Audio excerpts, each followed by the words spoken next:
এক দুপুরে বনের ভিতর এক বিশাল বাঘ গভীর ঘুমেছিল। ওই সময় সেখানে এসে হাজির হলো এক ধূর্ত শিয়াল। দেখো, আমি সেই শিয়াল যে বাঘ খেয়েছি। সব পশু হতবাক হয়ে তাকিয়ে রইল।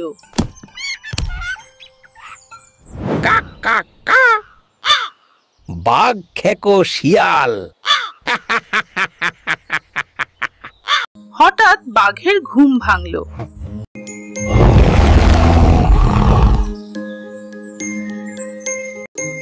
কি হয়েছে? সবাই আমার দিকে তাকিয়ে আছে কেন? তুই জানিস না শিয়াল তোকে খেয়েছে? এখন সে রাজা।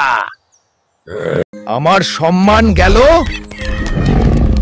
এই শিয়ালকে আমি ছাড়বো না। শিয়াল রাতেই পালিয়ে গেল।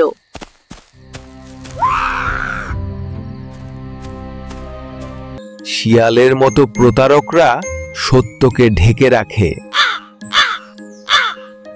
শক্তি দিয়ে নয়, সত্য আর কাজ দিয়ে রাজা হওয়া যায়।